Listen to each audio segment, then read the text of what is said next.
अस्सलाम वालेकुम dear students. आज हम फर्स्ट ईयर केमिस्ट्री का चैप्टर नंबर 1 में से जो टॉपिक है मोल और एवोगैड्रो नंबर, इस टॉपिक से जो पेपर में सवालात आते हैं उनके मुताल्लिक पढ़ेंगे। Question number 41, what is a mole? Mole क्या होता है? When atomic mass of an element, element का atomic mass, molecular mass of a molecular substance, किसी भी सब्सटेंस का molecular mass, formula mass of ionic compound, ionic compound का formula mass, ionic mass of an ionic species, किसी भी आयनिक species का जो आयनिक मास होता है, इन सब मासेस को जब ग्राम में ज़ाहिर किया जाए तो इसे मोल बोला जाता है।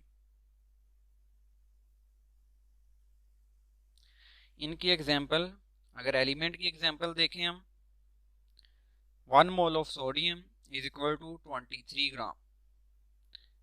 मॉलिक्यूल में से example, 1 mole of H2O is equal to 18 gram. Ionic compound में से 1 mole of NaCl is equal to 58.5 ग्राम।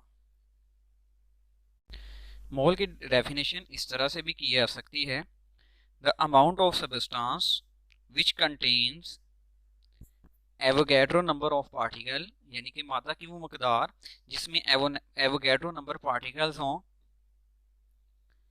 इनमें एटम्स, मॉलिक्यूल या फार्मूला यूनिट या आयंस, यानी कि अगर एटम, मॉलिक्यूल, फार्मूला यूनिट या आयंस की तादाद 6.02 इंटू 10 की पावर 23 जितनी सबस्टांस की अमाउंट में आती है, वो सबस्टांस की जो अमाउंट होती है उसको मोल बोला जाता है। For example 23 gram of sodium, ये एक मोल है सोडियम का, क्योंकि इस 23 ग्राम ऑफ सोडियम में सोडियम के 6.02 इंटू 10 की पावर 23 एटम आते हैं।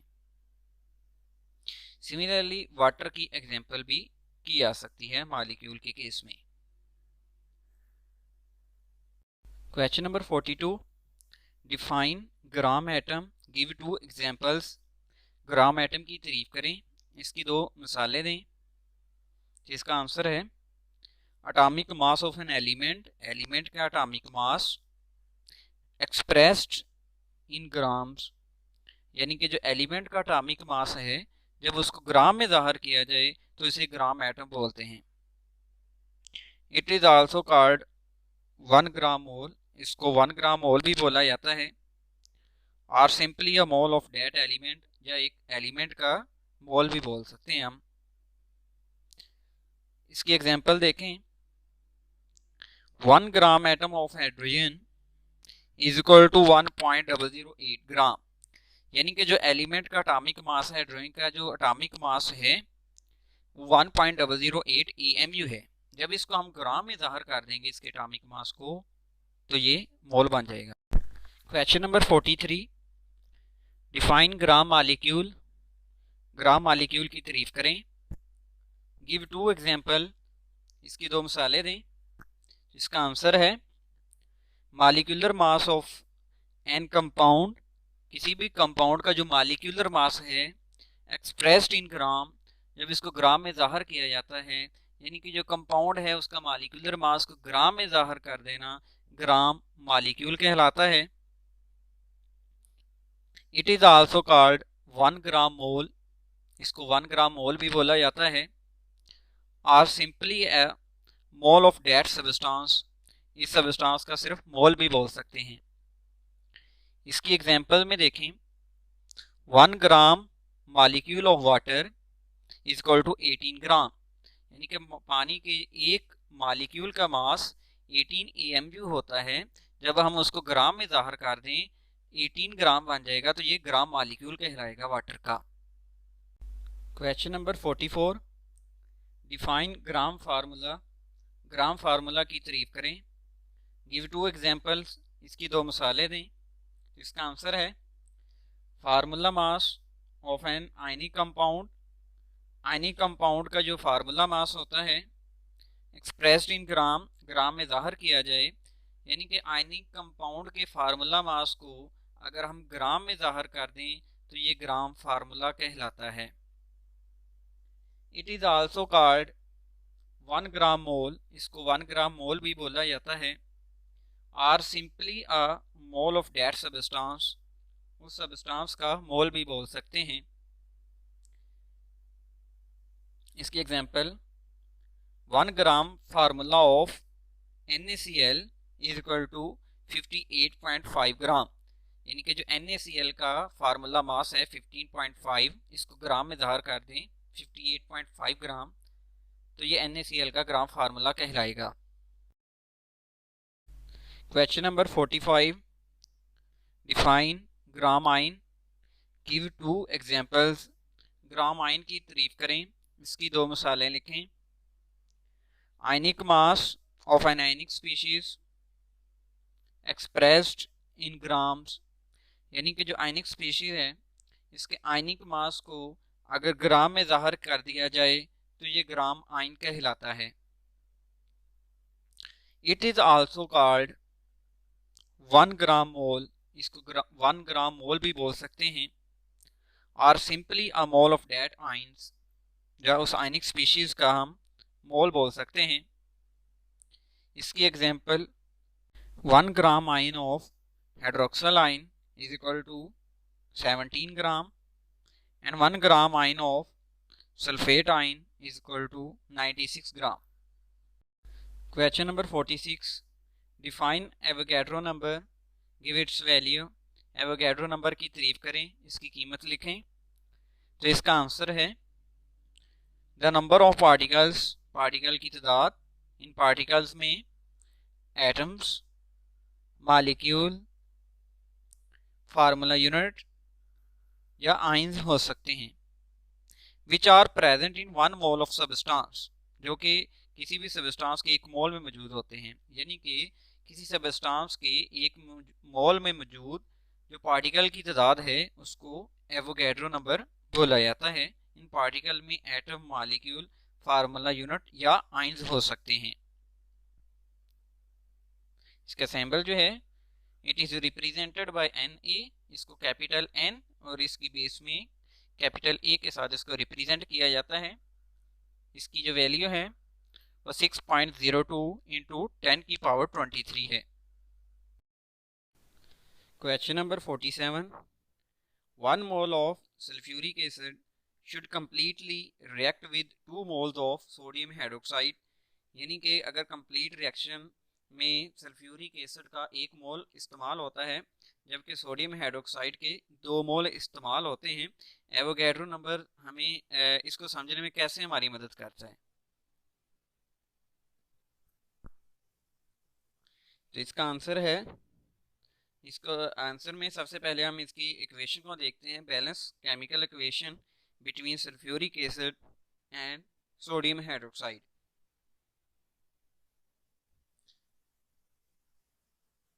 बैलेंस केमिकल इक्वेशन में हम देख सकते हैं कि सल्फ्यूरिक एसिड का 1 मोल इस्तेमाल हो रहा है, सोडियम हाइड्रोक्साइड के 2 मोल इस्तेमाल हो रहे हैं। तो इसकी दरअसल रीज़न ये है कि सल्फ्यूरिक एसिड के 1 मोल से जो H पॉजिटिव है इसके 2 मोल रिलीज होते हैं।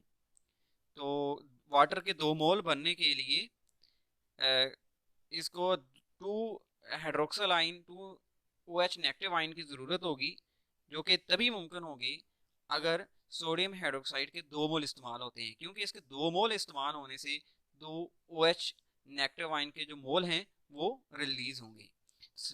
एक सल्फ्यूरिक एसिड इस्तेमाल होने से 2 मोल H पॉजिटिव और सोडियम हाइड्रोक्साइड के 2 मोल इस्तेमाल होने से 2 OH नेगेटिव आइन रिलीज होते हैं, जो कि आपस में रिएक्शन करके वाटर के 2 मोल बन जाते हैं। Question number 48, magnesium atom is twice heavier than that of carbon atom, how, यानी कि मैग्नीशियम का जो एटम है वो कार्बन एटम से दुगना भारी होता है, इसकी क्या रीज़न है। The atomic mass of magnesium is 24 ग्राम पर मोल, यानी कि जो एटॉमिक मास है मैग्नीशियम का उसके 1 मोल का जो मास है वो 24 ग्राम है, जबकि एटॉमिक मास ऑफ कार्बन 12 ग्राम पर मोल, जबकि कार्बन का पर मोल में 12 ग्राम है। तो इससे ज़ाहिर होता है कि मैग्नीशियम जो है वो दुगना भारी होता है इससे, क्योंकि मैग्नीशियम का जो एटॉमिक मास है वो 24 ग्राम है, जबकि जो कार्बन एलिमेंट है इसका जो एटॉमिक मास है वो 12 ग्राम पर मोल है। Question number 49, define Avogadro number. Avogadro number की तारीफ करें।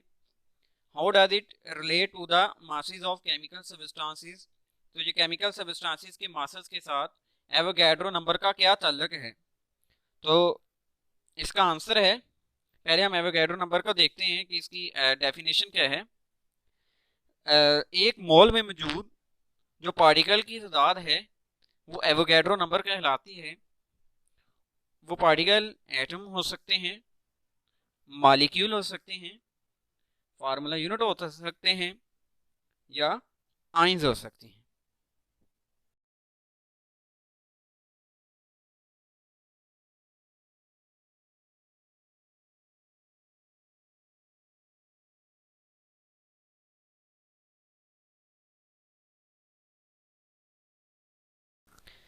जो नंबर ऑफ स्पीशीज हैं रिलेटेड विद मोल, यानी कि जो पार्टिकल की तादाद है उसका ताल्लुक जो है वो मोल के साथ है। हम यूँ कह सकते हैं एवोगैड्रो नंबर का ताल्लुक मोल के साथ है, और मोल का जो आगे ताल्लुक है वो मोलर मासेस के साथ है जो कि ग्राम में होती हैं।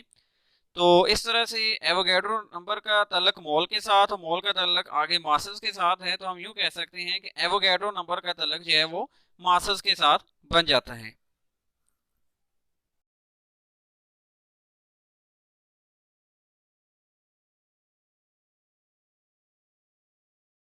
Question number 50, calculate the mass in grams of 10 की power negative 3 moles of water. यानी कि अगर पानी के 10 की पावर -3 मोल्स हों तो इसमें पानी का जो मास है वो कितना होगा। तो इसके लिए फार्मूला इस्तेमाल करेंगे, number of mole is equal to mass over molar mass. तो mass of water is equal to number of mole into molar mass of water. तो यहाँ पे नंबर ऑफ मोल जो है वो 10 की पावर -3 है, जबकि मोलर मास जो है वो 18 होता है वाटर का। तो इस तरह से जो आंसर है वो 0.018 है। Question number 51, 23 gram of sodium and 238 gram of uranium have equal number of atoms in them how. यानी कि सोडियम के 23 ग्राम हो, यूरेनियम के 238 ग्राम हो, तो इनमें दोनों में एटम की तादाद जो है वो सेम होती है। इसको कैसे जस्टिफाई कर सकते हैं। अगर हम सोडियम की बात करें, सोडियम के 23 ग्राम एक मोल इसका बनता है, और यूरेनियम का 238 ग्राम वो यूरेनियम का एक मोल होता है। तो चूंकि इन दोनों में जो 23 ग्राम ऑफ सोडियम या 238 ग्राम ऑफ यूरेनियम, इनके जो मोल की तादाद है वो सेम है। ठीक है, और मोल जो है, मोल की तादाद अगर सेम हो तो इसमें जो जो पार्टिकल्स हैं उनकी तादाद भी सेम होगी। तो इस वजह से हम कह सकते हैं कि इनके मोल की तादाद बराबर होने की वजह से इनके 23 ग्राम ऑफ सोडियम और 238 ग्राम ऑफ यूरेनियम, इन दोनों में जो एटम्स की तादाद है वो सेम होगी।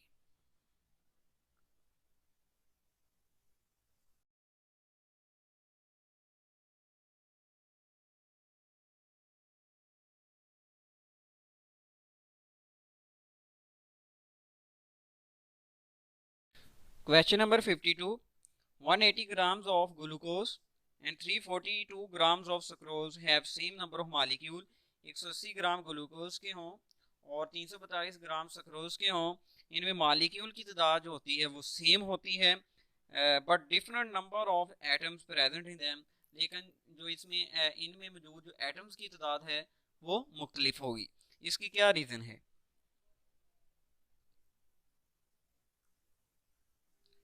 तो इसका आंसर है 180 gram of glucose and 342 grams of sucrose are 1 mole of each.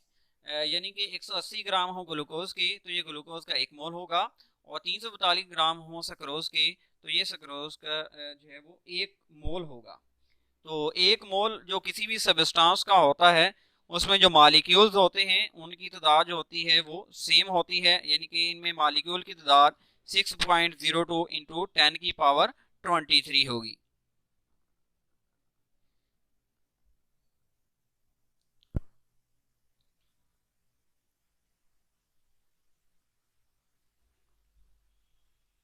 लेकिन इनमें जो एटम्स की तादाद जो है वो मुख्तलिफ होगी, क्योंकि ग्लूकोज के एक मालिक्यूल में 24 एटम्स होते हैं। तो टोटल इसके एक मोल में जो है वो 24 इंटू 6.02 इंटू 10 की पावर 23 एटम्स मौजूद होंगे।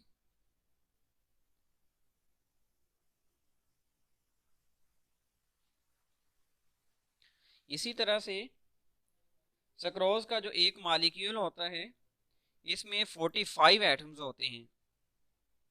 तो इसके एक मालिक्यूल के अंदर 45 एटम्स होते हैं, तो इसके एक मोल के अंदर जो टोटल एटम्स की तादाद है वो 45 इंटू 6.02 इंटू 10 की पावर 23 होगी। तो इस सारे से हम ये नतीजा अखज़ कर सकते हैं कि चूंकि इनमें मोल की तादाद सेम थी, तो इस वजह से इनके जो मालिक्यूल है उनकी तादाद जो है वो सेम है।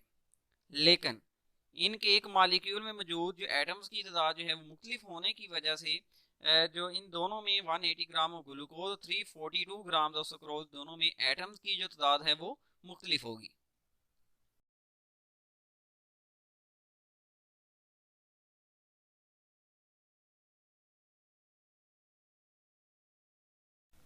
Question number 53, 2 grams of H2, 16 gram of methane and 44 gram of CO2 occupy separately the volume of 22.414 decimeter cube at STP। यानी कि इनका जो 2 ग्राम हाइड्रोजन के हों, 16 ग्राम मीथेन के हों, 44 ग्राम जो है वो कार्बन डाइऑक्साइड के हों, तो इन सब ने जो वॉल्यूम घेरने हैं वो 22.414 डेसीमीटर क्यूब घेरेंगे। हालांकि हम देख सकते हैं कि इनका जो मासेस हैं वो मुख्तलिफ हैं गैसेस के, और इसके अलावा इनके जो गैसेस के मालिक्यूल हैं उनका साइज़ भी मुख्तलिफ है। इनके मास भी मुख्तलिफ हैं गैसेस के, इनके मालिक्यूल के साइज़ भी मुख्तलिफ हैं। लेकिन जब इनको लेकिन ये सब वॉल्यूम जो है वो सेम जो है वो ऑक्यूपाई करेंगे स्टैंडर्ड टेम्परेचर प्रेशर के ऊपर, तो इसका जो आंसर है वो एवोगैड्रो लॉ के अकॉर्डिंग दिया जा सकता है। According to Avogadro law, equal mole of gases at standard temperature and pressure occupy same volume. यानी कि अगर गैसेस के मोल की तादाद जो है वो सेम है तो उन्होंने सेम वॉल्यूम जो है वो घेरना है। तो चूंकि इन तीनों के जो गैसेस हैं 2 ग्राम हाइड्रोजन, 16 ग्राम मीथेन के, जब 44 ग्राम कार्बन डाइऑक्साइड के, जो तीनों गैसेस हैं इनके में इनके 1 मोल हैं, यानी कि 2 ग्राम हाइड्रोजन के 1 मोल है हाइड्रोजन गैस। इस तरह 16 ग्राम मीथेन यानी कि 1 मोल ऑफ मीथेन, इसी तरह से 44 ग्राम ऑफ कार्बन डाइऑक्साइड का 1 मोल। तो इनमें मोल की तादाद जो है वो सेम होती है। तो एवोगैड्रो लॉ के अकॉर्डिंग ये सेम वॉल्यूम इनका घेरेंगे। और इसके अलावा जो साइज़ होते हैं गैसेस के मालिक्यूल के साइज़ और जो मासेस हैं वो वॉल्यूम इनके ऊपर डिपेंड नहीं करता। इसकी रीज़न ये है कि दरअसल distance between the gas molecule is 300 times greater than on diameter. यानी कि जो गैसेस के मालिक्यूल हैं इनमें फासला बहुत ज़्यादा होता है। इनमें फासला जो है इनके अपने जो डायमीटर है उससे 300 गुना जो है वो ज़्यादा फासले पे एक दूसरे पे मौजूद होते हैं मालिक्यूल।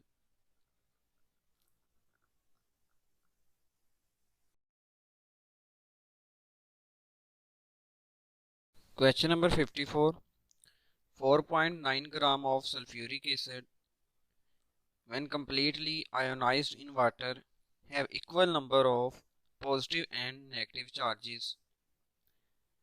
यानी कि जब सल्फ्यूरिक एसिड completely आयोनाइज होता है वाटर में तो पॉजिटिव और जो नेगेटिव चार्ज है वो इक्वल रिलीज करता है, but number of positive charge ions are twice the number of negatively charge ion. लेकिन जो पॉजिटिव चार्ज आइन होते हैं उनकी तादाद जो होती है वो दुगनी होती है नेगेटिव आइन से। चार्जेस सेम होते हैं, पॉजिटिव 2 और नेगेटिव 2 चार्ज होते हैं, लेकिन जो आइंस होते हैं पॉजिटिव आइंस उनकी तादाद दुगनी होती है नेगेटिव आइन से। इसकी रीज़न बयान करें।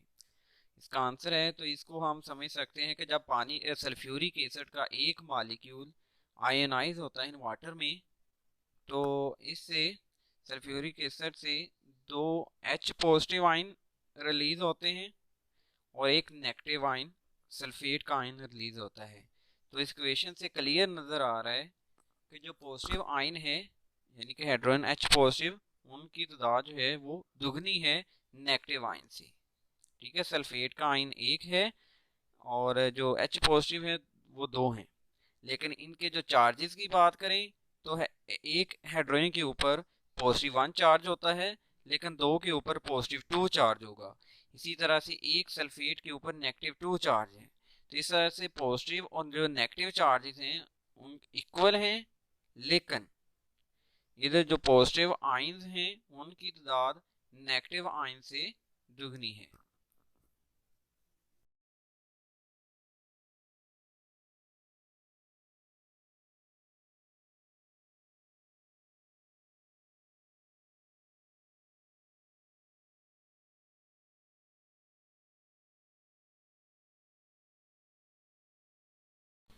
Question number 55.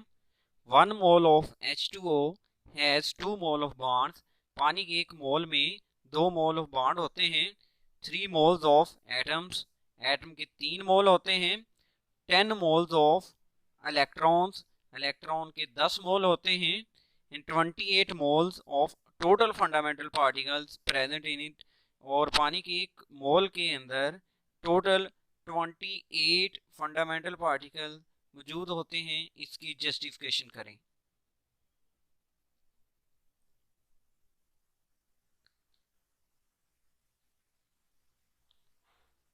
तो इसका आंसर इस तरह से ये आ सकता है कि पानी के एक मॉलिक्यूल के अंदर 2 बॉन्ड होते हैं तो 3 एटम होते हैं।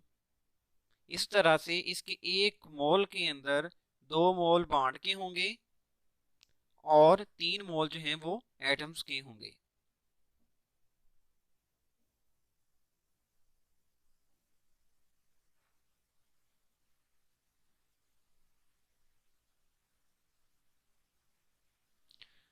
There are 8 electrons in oxygen. Oxygen के एक एटम में 8 इलेक्ट्रॉन होते हैं। And 1 electron in each of 2 hydrogen atom. और हाइड्रोजन, एक हाइड्रोजन में एक इलेक्ट्रॉन होता है, तो चूंकि वाटर के अंदर 2 हाइड्रोजन है तो इसमें 2 इलेक्ट्रॉन। तो इस तरह से टोटल इलेक्ट्रॉन जो है एक मॉलिक्यूल के अंदर वो 10 बन जाते हैं। इस तरह से पानी के एक मोल के अंदर इलेक्ट्रॉन्स के 10 मोल मौजूद होते हैं।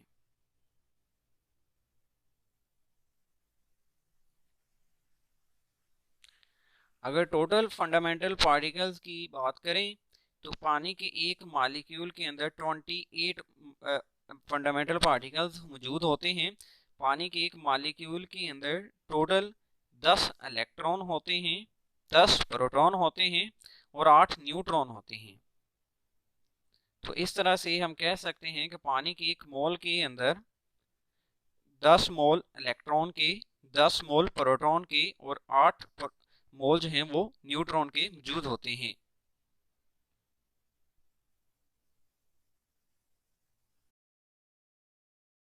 Question number 56.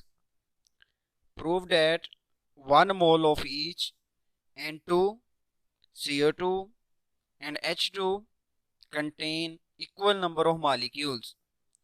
साबित करें कि नाइट्रोजन, कार्बन डाइऑक्साइड और हाइड्रोजन के एक मोल में मॉलिक्यूल की तादाद सेम होती है। तो इसका आंसर है according to Avogadro law that 1 mole of substance has 6.02 into 10 raised to power 23 molecules in it। यानी कि एवोगैड्रो लॉ के अकॉर्डिंग अगर किसी चीज़ का मोल 1 है तो इसमें मौजूद जो मॉलिक्यूल हैं वो 6.02 इंटू 10 की पावर 23 होंगे। तो चूंकि इनका मोल जो है, मोल की तादाद जो है वो सेम है, इस वजह से एवोगैड्रो लॉ के अकॉर्डिंग इनमें जो मॉलिक्यूल की तादाद है वो भी सेम होगी।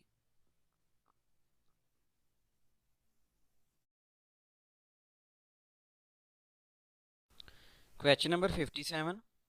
Nitrogen and carbon monoxide have same number of electrons, protons and neutrons justified. यानी कि नाइट्रोजन और कार्बन मोनोऑक्साइड इन दोनों में जो इलेक्ट्रॉन, प्रोटॉन, न्यूट्रॉन की तादाद जो है वो सेम होती है, इसकी वजाहत करें।